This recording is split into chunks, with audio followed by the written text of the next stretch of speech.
Iniwan namin sa bahay ang mga magulang namin ni Miguel. Walang kahit isa sa kanila ang pinayagan naming sumama sa amin para sa consultation appointment ko sa ospital dahil mas lalo lamang akong kinakabahan kapag kasama silang lahat. Napagkasunduan nila kanina bago kami umalis na uuwi muna sa bahay sina Daddy Mateo at gaya ng gusto ni Jay ay kasama ang mga magulang ko. Doon daw muna sila at pupuntahan na lang namin mamaya kapag natapos na ang appointment ko sa ospital. Pumayag ako dahil nakita ko naman na ayos na ang lahat.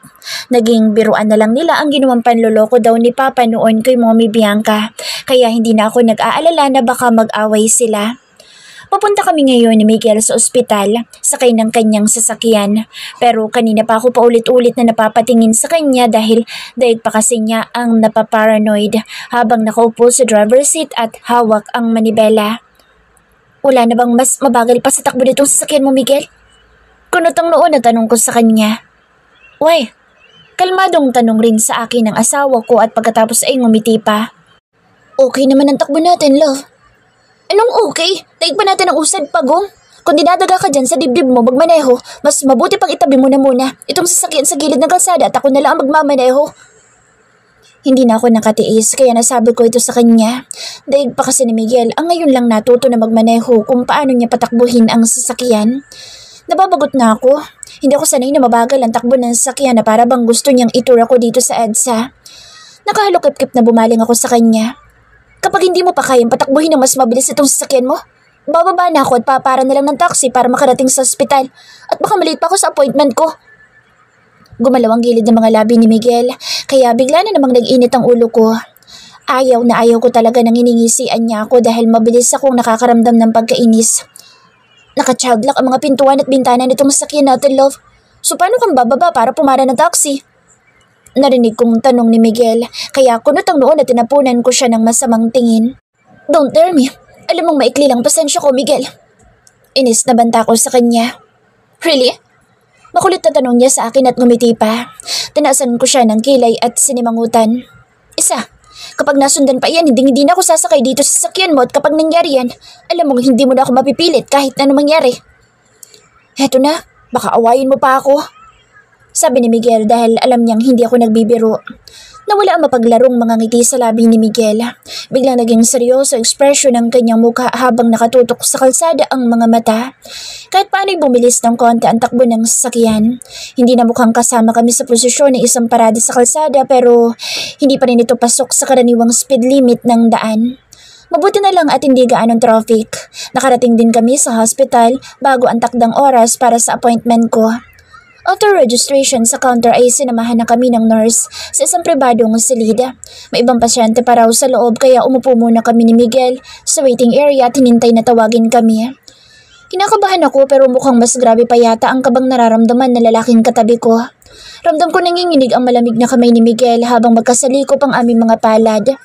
Hindi na ako nakatiis, bumaling ako sa kanya at kinausap siya. Bakit ang lamig ng kamay mo? Ngumiti sa akin si Miguel pero ramdam ko ang kakaibang emosyon na nararamdaman niya sa mga oras na ito. Love, hindi ka ba kinakabahan?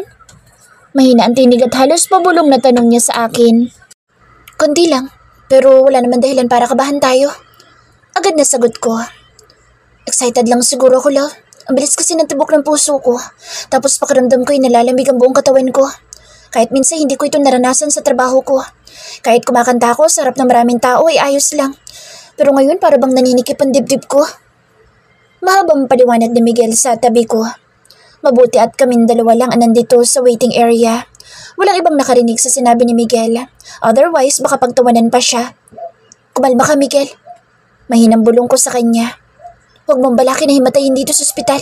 Remember, artista ka. Sinasabi ko sa'yo, malaking balita iyan kapag lumabas sa media. Natawa si Miguel sa narinig na sinabi ko. Napailing pa siya ng ulo sabay pisil sa palad ko. Ganito palang pakiramdam kapag first pregnancy check-up mo, love. Hindi kasi natin ito naranasan noon kay Jay. Ang dami nating na-miss sa mahalagang milestone sa buhay niya habang lumalaki siya. Kaya wala tayo sa kanyang tabi. Ramdam ko ang lungkod sa tinig ni Miguel na sabihin niya ito. Katulad ko'y halo-halo din ang emosyon na kanyang nararamdaman. Lalo na kapag tungkol sa anak namin ang aming pinag-uusapan. Humigpit ang pagkakahawak ko sa magkasalikop ng kamay namin ni Miguel. Sa ganito man lang ay gusto kong maramdaman niya na nasa tabi niya ako at kahit na anong mangyari ay hindi na ako bibitaw sa kanya. Kasama na natin si Jay. Nawalay man siya sa atin pero may sapat pa tayong pagkakataon para bumawi sa kanya. Mahina ko na sabi ko sa asawa ko. Naputo lang usapan namin nang bumukas ang pintuan at may mag-asawang lumabas. Ilang minuto rin na lumipas bago kami tinawag ng nurse at sinabing naghihintay na sa amin ng doktora. Magkasama kami pumasok na Miguel. Hindi niya binibitawan ang kamay ko. Kahit nakaupo na kami at kaharap namin ang doktor na susuri sa akin. Nagulat ako nang makita ko si Yara. Siya pala ang doktor na sinasabi ni Miguel na tinawagan niya kahapon para sa pregnancy test ko. Nahiya tuloy ako pero mukhang nakatulong ang presensya niya dahil kahit paano'y nakarelax o narelax ang pakiramdam na lalaking katabi ko. Don't tell me kinakabahan ka ngayon, Miguel. Nakangiting sabi ni Yara sa harap namin. Kala mo lang yun. Mabilis na pagkakaila ng asawa ko pero nginisian siya ni Yara. I doubt that, Miguel.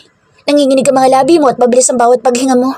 Sunod-sunod din ang pagtaas-baba ng dibdib mo at kulang na lang ay manginig ang buong katawan mo sa harap ko. Kahit hindi naman malakas ang air condition dito sa loob ng kliniko. Mapanukso at ngiti na sabi ni Yara kaya natawa ako. Nginisian siya ni Miguel at umupo ng tuwid. Hindi ka chismosa. Doktor ka, Yara. Malakas na natawa naman si Yara. Sabihan mo agad ako kung kailangan mo na oxygen. Pabirong sabi niya kay Miguel. Huwag mo ko itulad kay Leo at kay Daddy. Mabilis na sagot ng asawa ko pero sinabi ni Yara na kung ano daw ang puno ay siya din ang bunga. Naputo lang kanilang biruan nang bumaling sa akin si Yara at kinamusta ako. Tinanong niya kung ano ang mga nararamdaman ko kaya sinabi ko sa kanya na malimit akong nakakaramdam ng pagkahilo. Nangihina rin ako at very sensitive ang pang-amoy ko. Mabilis na mag-init ang ulo ko at kahit maliit na bagay iniinis ako. Paliwanag ko kay Yara. Tinignan niya ang sinulatang papel sa harap niya. May kinuha siyang bilog na parang chart at tinanong kung kailan ang huling araw ng menstruation ko. Positive ang lahat ng symptoms mo, Michelle. The first week of January, ang delivery date mo. Kapag tamang hinala natin. Nakangiting sabi ni Yara sa akin. Tinawag niya ang nurse na kasama namin dito sa silida. Agad naman ito lumapit sa akin at kinunan ako ng blood pressure. Nang matapos ay sinabi ni Yara na si Nurse Jean na daw ang bahala sa akin. Sumama ka muna sa kanya sa loob, Michelle. Magpalit ka na rin ng hospital gown. Tumayo na ako at sumama kay Nurse Jean. Dinala niya ako sa isang silida. Agad niya ako binigyan ng puting gown at sinabing magbihis muna at kung may kailangan daw ako ay nasa labas lang siya. Nang lumabas si Nurse Jean ay agad ako nagubad ng damit na suot ko. Bago sa akin na ganitong karanasan dahil kahit minsan na hindi ko ito naranasan noon. Hindi ako pumunta noon sa hospital noong mga panahon na buntis ako kay Jay para magpa-check up. Bukod sa wala kaming pera ay umaasa ang mga nabubuntis sa amin sa hilot sa barangay. Si Lola ang kasama ko noon. Siya din ang nagpaanak sa akin sa Mindoro. Hindi ko rin naranasan ang pumunta sa center o kaya sa ospital dahil alaga ako sa hilot. Pero laking pasasalamat ko sa kanya dahil hindi ako nahirapan ng mga anak noon kay Jay. Nang lumabas ako sa dressing room ay pinahiga na ako ni Yara sa hospital bed. May malaking aparato sa tabi nito at ilang high-tech na kagamitan na sa tingin ko'y gagamitin para sa sinabi niyang ultrasound. Huminga ako ng malalim nang itaas ni Yara ang laylayan ng hospital gown na suot ko. May inilagay siyang malamig na kung ano sa tiyan ko at pagkatapos ay gumalaw na ang hawak niyang aparato sa tapat ng puson ko. Inikot-ikot niya ito sa ibabaw ng tiyan ko at para siyang naglalaro. Sinabi ni Yara na tumingin ako sa screen habang marahang ginagalaw ang hawak na aparato. Congratulations! Nakangiting sabi ni Yara sa amin. May pinindot siya at na-zoom ang maliliit na bilog na shape sa screen. May nakikita akong pumipintig-pintig at naririnig ko rin ang malakas na tunog ng kung anong mula sa monitor. Yan ang tunog ng heartbeat ng babies ninyo. Sabi ni Yara. Babies? Halos sabay na tanong namin ni Miguel. Hindi ko alam kung narinig ba niya ang tanong ko dahil napakahina ng tinig ko. Tinatalo kasi ako ng malakas na kabog ng dibdib ko habang nakatitig ang mga mata ko sa malaking screen. 4D daw ang ultrasound na ginawa ni Yara sa akin kaya malinaw na nakikita namin kung ano ang nasa loob ng sinapupunan ko. May twins na kayo. Narinig kong sabi ni Yara. Nangingilid ang mga luha sa gilid ng mga mata ko na napatingin ako kay Miguel. Ang swerte namin. After G, may kambal pa kami. Ang saya ng puso ko at tuwang-tuwa ako. Hindi ko maipaliwanag ang kakaibang emosyon na nararamdaman ko sa mga oras na ito. Gusto kong sumikaw ng malakas para ipaalam sa lahat na kambal ang ipinagbubuntis ko pero baka isipin nilang nababaliw na ako. Kailangan mo maging maingat. Mas maingat, Michelle. Hindi biro ang magbuntis lalo na at kambal pan dinadala mo. Paalala ni Yara sa akin. Pinahid na niya ang gel na nasa tiyan ko at sinabing pwede na umano akong bumangon at magbihis. Nabutan ko sila nag-uusap ni Miguel nang matapos ako magbihis at lumapit sa kanilang dalawa. Pinagsasabihan ni Yara ang asawa ko na matuto raw na mag-adjust dahil hindi na siya single ngayon. Mukhang malapit silang dalawa sa isa't isa. Wala akong narinig na kahit anong reklamo mula kay Miguel habang tahimik na nakikinig siya sa mga payo mula sa kanyang sister-in-law. May mga vitamins ako reseta para sa'yo, Michelle. Inumin mo ito para pareho kayo maging healthy ng mga babies mo. Salamat, Yara. Nakangiting sabi ko sa kanya. Ngumiti rin siya sa akin at pinilas ang kaharap na papel at pagkatapos ay ibinigay kay Miguel. Here's my number. Tawagan mo agad ako kapag may kakaiba kang nararamdaman sa katawan mo o kaya naman ay may mga katanungan ka tungkol sa pregnancy mo. Ngumiti ako sa kanya at nagpasalamat. Agad namang kinuha ni Miguel ang papel at tiningnan. Hindi nagtagal ay nagpaalam na kami kay Yara dahil alam naming busy din siya. Happy now? Nakangiting tanong ko kay Miguel habang palabas kami sa clinic ni Yara. Of course. Napakasaya ko, love. Malawak ang ngiti sa labi na sagot ng asawa ko. Akalain mo, nakadalawa agad tayo. Ngumiti ako sa kanya. Mabuti't hindi ka nawala ng malay. Natawa si Miguel, sabay iling ng ulo. Naninikip na nga ang dibdib ko kanina pero bigla akong sinipa ng malakas ni Yara sa binti. Muntok tuloy akong matumba. Natawa rin ako sa sinabi ni Miguel. Kakaiba talaga si Yara pero mabuti't ganun ang ginawa niya dahil hindi nga nahimatay si Miguel gaya ng kinatatakutan kong mangyari kanina. Kaya takot sa kanya si Leo. Hindi lang dahil lagi siyang may hawak na karayom kundi magaling din ang fighting skill ng babaeng iyon. Mabigat ang kamay pero mas masakit siyang sumipa. Feeling ko nga magkakaroon ako ng pasasahita dahil ubod lakas na tinadyakan niya ako. Instead na maaway, mas lalo pa ako natawa dahil parang batang nagsusumbong sa kanyang ina si Miguel. Ngilisian ko tuloy siya. At least dapat magpasalamat ka kay Yara kasi hindi nakita sa hidden camera na dala ko ang ganoong eksena. Pilyang sabi ko sa kanya. What do you mean? Kunot ang noon na tanong ng asawa ko sa akin. Itinaas ko ang relong hawak ko. Nakita niya ang pulang ilaw nang pindutin ko ito kaya alam ko may ideya na siya kung ano ang ginawa ko kanina nang iwan ko ito sa ibabaw ng mesa ni Yara. Teka, nakita ba dyan na sinipa ko ni Yara? Para may ebidensya tayo kapag nagdemand ako ng danyos kay Leo. Kasi sinaktan ako ng kanyang asawa kanina. Tanong ni Miguel na umiiral na naman ang pagiging mukhang pera sa mga kapatid niya. Secret, akin na lang yun. Pilyang sagot ko. Isang matamis na ngiti ang iniwan ko sa asawa ko. Natatawang humakbang akong palayo sa kanya. Naririnig ko ang malakas na pagtawag sa akin ni Miguel mula sa likuran ko at hinahabol ako pero hindi ako lumingon sa kanya. Bahala siya mag-overthink. Basta hawak ko ang video ng check-up ko kanina at hindi ko yun ibibigay sa kanya. Matapos bumaba sa sakyan ay taas na ako naglakad at pumasok sa building na pag-aari ni Boss Christian. Sa ngayon ay hindi ko pa masasabi kung ito na ba ang huling pagkakataon na tatapak ako sa lugar na ito pero buo na ang loob ko at sigurado na ako sa naging pasya ko.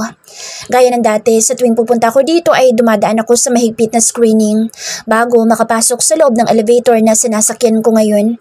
Paakyat sa top floor kung saan nandoon ang opisina ni Boss Christian. Alam kong hinihintay na niya ako dahil bago ako pumunta dito ay tumawag ako sa kanya kagabi at humingi ng appointment para makipagkita kay Boss Christian ngayong araw. Isang malalim na buntong hininga ang pinakawalan ko bago humakbang palabas sa nakabukas na pintuan ng elevator. Sa bawat hakbang ko papunta sa opisina ni Boss Christian ay alam kong papalayo na rin ako sa kanya dahil handa na akong kumawala sa organisasyon para bumuo ng aking pamilya. Katulad ng dati ay mukha pa rin ang kanang kamay ni Boss Christian na si Patrick ang bumungad sa akin. Hindi ko alam kung ano na naman ang pumasok sa utak ng isang ito at nagbuka siyang ibong kilyawan sa kulay ng kanyang buhok ngayon. Ang baduy niyang tingnan, iba rin ang trip sa buhay ng lalaking ito. Kulay yellow at may halong itim sa ilalim ang kulay ng kanyang buhok. Kaya nasabi kong katulad ng ibong kilyawan ang design. Welcome back, Lady M. Agad na bati sa akin ni Patrick.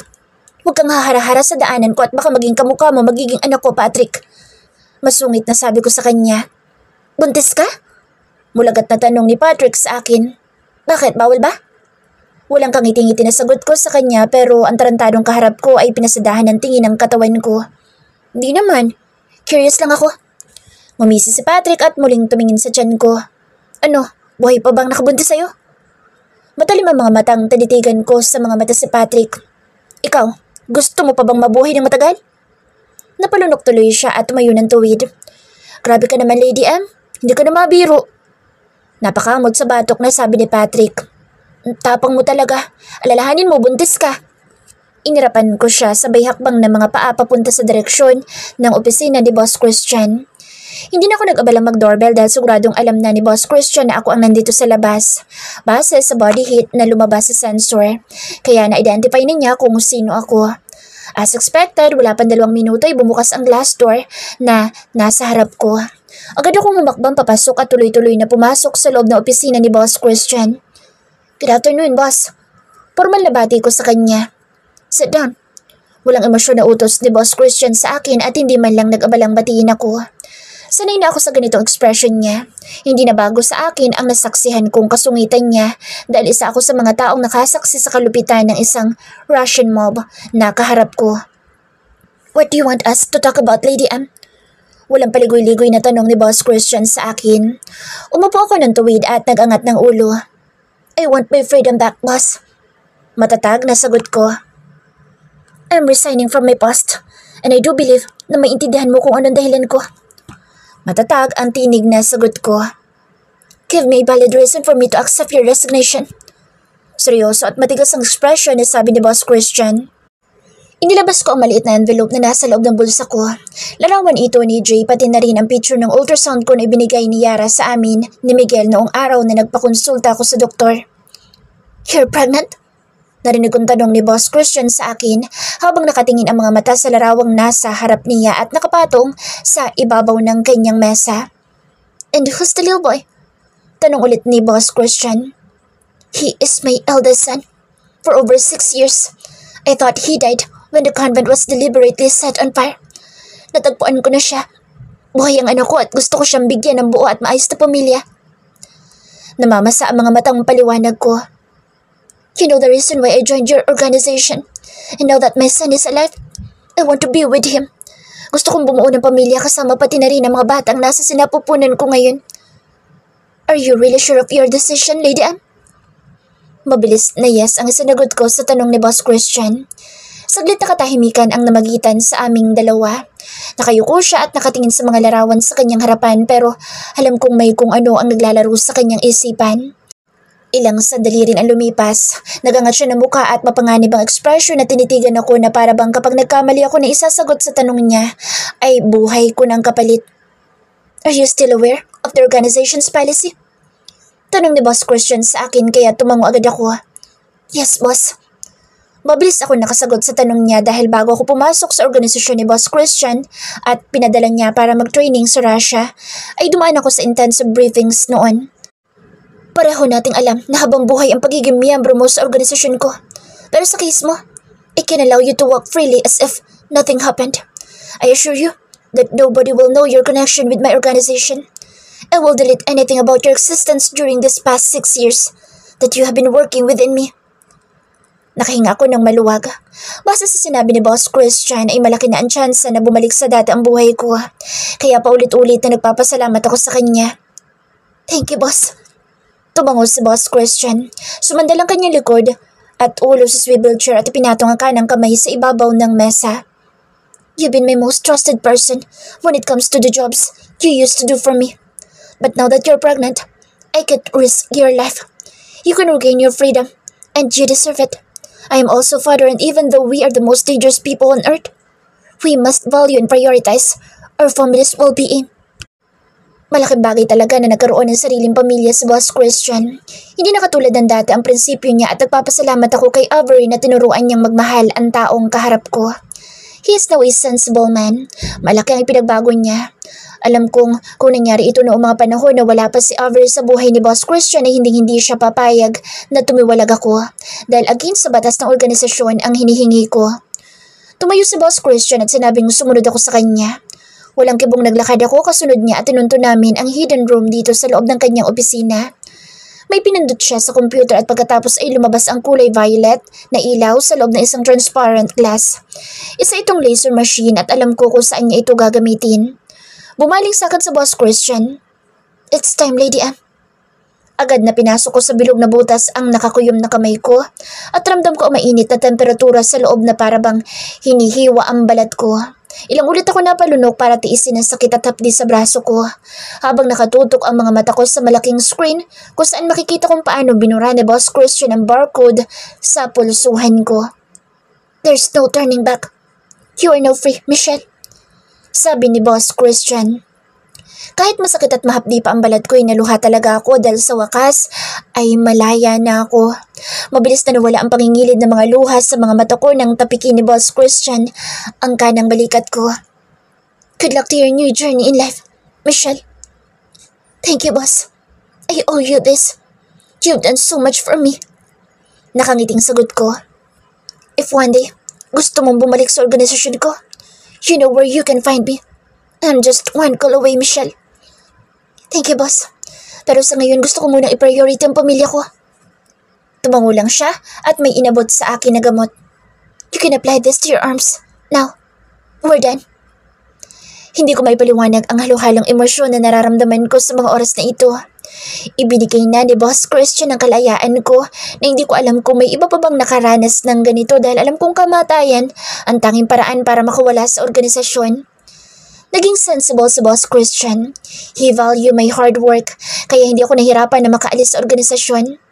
People often say na marahas, mapanganib at puro krimen lamang ang umiikot sa mafia organization. Oo, we committed a crime dahil may malalim na dahilan na hindi namin matanggihan, lalo na kung pabor ito sa nakararami. Hindi lahat ng taong nasa gobyerno ay mabuti. Minsan sila pa ang tunay na kalaban ng batas at nagtatago sa mabuting imahe na siyang nakikita ng publiko. Pero sa likod nito ay nakatago ang kanilang bulok na pagkatao. Hindi katulad namin na kinatatakutan at kilalang masamang tao pero ang hindi nila alam ay maliban sa masamang imahe na nakakabit sa organisasyon ay may mga taong katulad namin ni Boss Christian na natutong magmahal at nagkaroon ng pakialam sa kapakanan ng bawat isa. Lumabas ako sa opisina ni Boss Christian, dalaan 2 itim na bag na punong-puno ng pera. Ayoko sana itong tanggapin pero ang sabi ni Boss Christian ay reward daw niya sa akin ng malaking halagang dala ko. Mula sa ilang taon na nagtrabaho ako sa kanya at sa lahat ng mga pinagdaanan ko sa organisasyon. Speechless ako kaya tanging pasasalamat lamang ang nasabi ko sa kanya kanina. Unexpected na binigyan pa ako ng ganitong amount ni Boss Christian, gayong alam ko naman na well compensated ako sa bawat trabahong ginawa ko para sa kanya. Habang pababa ko sa ground floor sakay ng elevator, ay nag-e-echo pa sa pandinig ko ang sinabi ni Boss Christian kanina nang sabihin niya na ako daw ang best assassin na meron siya sa organisasyon sa loob ng 4 na taon. Dala ang 2 malaking bag na puno ng pera ay lumapit ako sa sasakyang naghihintay sa akin. Binuksan ko ang pintuan sa backseat at inilagay sa likuran ang 2 bag na dala ko. Hindi nagtanong si Miguel kung ano ang laman nito at hinayaan lang ako. Hanggang sa natapos ako umupo sa front seat, katapat ng driver's seat. Dan? Tanong ni Miguel sa akin. Yes. Maikling sagot ko. How was it, love? Is everything okay? Tumango ako at ngumiti sa kanya. Yes. Malaya na ako. Ngumiti si Miguel at hinawakan ng kamay ko. Congratulations, love. Matapos ikabit ang seatbelt sa katawan ko ay sumandal ako sa headrest ng upuan. Over the moon pa kasi ang emosyon na nararamdaman ko at aaminin ko, masaya ang puso ko. Pero may nararamdaman akong konting lungkot dahil hindi na ako ngayon bahagi ng organisasyon. Nang dahil kay Boss Christian ay marami akong natutunan sa buhay. Natuto akong protektahan ang sarili ko at nagawa kong matutunan ng gumamit ng iba't ibang uri ng armas na kahit sa panaginip ay hindi ko inaasahan na magagawa ko pala. Hindi ko pinagsisihan na maging miyembro ako ng organisasyon. Binago niya ako at kahit nagkaroon man ng bahid ng dugo ang mga kamay ko, ay alam kong para ito sa interes ng nakararami. Naging kriminal man ako pero mga hayop at demonyo naman ang inalisan ko ng buhay dito sa mundo. Maraming inosenteng tao na nakaligtas sa kanilang matalas na mga kuko nang ibaon ko sila sa lupa. Sa mga mata ng isang Kristiyano ay alam kong isa itong napakalaking kasalanan. Pero minsan may isang katulad ko ang kailangang mabahiran ng dugo ang mga kamay para magkaroon ng konting kapayapaan. Mula sa base ay sa bahay ng mga magulang ni Miguel kami tumuloy. Papasok pa lang kami, naririnig ko na ang malakas na tinig ng anak ko, pati na rin ang ilang bata na sa tingin ko ay mga anak ni Yara at Shira. Sinabi kasi ni Miguel kanina na nandito rin daw ang kanyang mga pamangkin, kalaro ng anak namin, kaya hindi na ako nagtataka na naririnig ko ang matinis na mga tinig ng mga bata sa loob. Love, gusto mo bang umakyat muna sa silid natin? Tanong sa akin ng asawa ko. Mamaya na, titingnan ko muna ang anak natin. Nakangiting sagot ko. Tumuloy ako sa sala at sinundan ko kung saan nanggagaling ang matiniis na tinig ng anak ko at ng mga batang kalaro niya. Nadatnan kong nagkakagulo sa loob ng isang silid si Jay kasama ang kanyang mga pinsan. Ganon din si Daddy Mateo na ginawang kabayo ng mga apo. Nakaluhod siya sa sahig at nakagapang ang posisyon. Nakasakay naman sa likuran niya ang dalawang anak na lalaki ni Shira at Liam. Habang parehong may hawak na laruang espada si Jay at Lian na panganay na anak ni Yara at Leo. Daddy M, ilabas mo na superpower mo. Narinig kong sabi ni Lian sa kanyang lolo. Wala siyang ganyan, human siya. Mabilis na sagot ng anak ko. Ang sabi ni Daddy, hero daw si Daddy M, kaya for sure may power siya. Sabi naman ng anak ni Shira. Dahil sa usapang superpower ay nagkagulo na ang mga bata. Naghahabulan sila sa loob ng silid habang mabilis na gumagapang naman sa sahig si Daddy Mateo. Iniwan ko sila at pumunta sa kusina. Dito ang favorite place ni Mommy Bianca kasama si Mama at Yaya Maria na pinsan pala ni Nana. As expected, naabutan ko silang abala sa pagluluto. Mukhang tulog na naman si Papa dahil simula nang mapunta sila ni Mama dito sa Maynila ay nag-enjoy siya sa malambot at malapad na kama. Maraming pagkakataon na mas gusto ng aking ama na nagkukulong sa silid habang nanonood ng mga palabas sa Netflix. Good afternoon po. Nakangiting bati ko sa lahat. Lumapit ako kay Mama at nagmano. Ganito rin ang ginawa ko kay Mommy Bianca at kay Yaya Maria na para na raw pangalawang ina ni na Miguel dahil katuwang siya ng mother-in-law ko na nagpalaki sa asawa ko at sa mga kapatid niya noon. Kumusta ang lakad ninyong dalawa? Ni Miguel, Michelle? Tanong agad ni Mama sa akin. Mabuti naman po. Maikling sagot ko. Naghahanda kami para sa merienda natin, Michelle. Mabuti pa umakyat ka muna sa silid niyo ng asawa mo nang makapagpahinga ka. Utos sa akin ni Mama Bianca.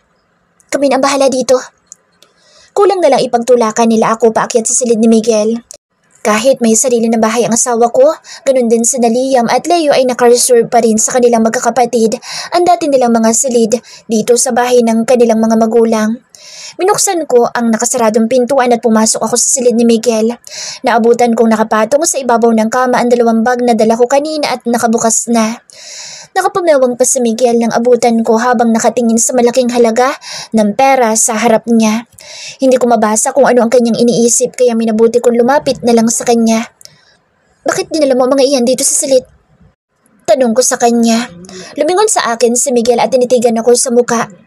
Bakit may ganito kakaraming pera, love? Para saan ang mga yan? Magkasunod na tanong niya sa akin. Para sa akin yan. Kibit balikat na sagot ko. Binigay ni Boss Christian kanina. Binayaran niya ako ng additional para sa ilang taon na pagtatrabaho ko sa kanya. Mabutit na isipan kong dalihan dito sa silid natin. Basta mo nalang iniwan sa likod ng sasakyan. Paano kung may ibang nakakita niya at nawala yan? Napapailing na tanong ni Miguel sa akin. Walang kahit na sino dito sa bahay niyo ang basta nalang papasok sa kotse mo at kukunin yan doon. Kibit balikat na sagot ko sa kanya. Umupo ako sa gilid ng kama. Pakiramdam ko kasi nanghihina na naman ako kaya minabuti ko sumandal ang likod sa headboard. Tarantado talaga sa Christian. Sana, through bank transfer check na lang ibinigay sa iyo. Hindi ganitong cash ang dala mo at kung saan-saan pa tayo nakarating kanina. Narinig kong sabi ng asawa ko. Nakita ko isinara niya ang zipper ng bag at binuhat ang mga ito at idilagay sa loob ng cabinet. Humiga muna ako saglit dahil gusto kong magpahinga. Hindi pa naman malaki ang tiyan ko pero lately mabilis ako nakakaramdam ng pagod at panghihina. Naramdaman ko umupo sa gilid ng kama si Miguel at pagkatapos ay niyakap ako at sumiksik ang muka niya sa pagitan ng leeg at balikat ko. Ramdam ko ang paglapat ng labi niya sa balat ko, ganun din ang unti-unting paglandas ng patak-patak na halik niya sa leeg ko. Napagod ka ba kanina, love? Naglalambing na tanong ni Miguel sa akin. Okay lang ako. Nakapikit na sagot ko. So, pwede tayo mag-bebe time? Pilyong tanong niya sa akin pero umiling agad ako. Mamaya na, magpapahinga muna ako. Hindi sumagot si Miguel pero nagsimula na maglumikot ang kanyang mga kamay sa katawan ko. Mukhang kahit tirik pa ang araw ay nagiinit na naman ang asawa ko kaya nangungulit na naman ngayon sa tabi ko. I love you. May ngiti sa labi na bulong ko sa kanya sabay halik sa kanyang noo. I love you too, love. Puno ng emosyon ang tinig na bulong sa akin ng asawa ko. Thank you at dumating ka sa buhay ko, love. Ikaw ang bumuo sa akin. Kayo ng anak natin. Niyakap ko na mahigpit ang asawa ko. Alam kong kahit hindi ako sumagot ay nagkakaunawaan ng aming mga puso. Tama si Miguel. Siya din ang bumuo sa kakulangan ng pagkatao ko. Kasama siya at mga anak namin ay handa na akong magsimulang muli. Marami man ang pagsubok na dumating sa aming buhay, pero sa huli, ang inakala kong isang malaking pagkakamaling nagawa ko ay siya palang pinakamagandang nangyari sa buong buhay ko. Hindi man naging positibo ang lahat sa simula at maraming masasakit na mga pangyayari ang naranasan ko habang mag-isa akong lumalaban para mabuhay. Bago kami muling nagkatagpo, ay mas pinagtibay naman ako ng mga panahong nagkahiwalay kami ni Miguel. Minsan sa buhay ay kailangan muna magkamali para matuto tayo at maging matatag. Ganyan ang naging kwento namin ni Miguel. Hindi ako magiging ako ngayon kung nanatili akong nasa Mindoro at tanging doon umiikot ang mundo ko. Masalimuot man na naging takbo ng aking buhay mula nang nakilala ko siya, pero silang dalawa ni Jay ang bumuo sa akin at habang buhay ko itong ipagpapasalamat sa Diyos. With him, sigurado na ako na tamang daan ang tinatahak ko kasama siya. Hawak kamay at sabay naming haharapin ang bukas at kahit na ano mangyari ay hinding-hindi na ako bibitaw. Mananatili akong Mrs. Miguel Monterreal habang buhay at walang ibang makapaghihiwalay sa aming dalawa, kundi ang kamatayan.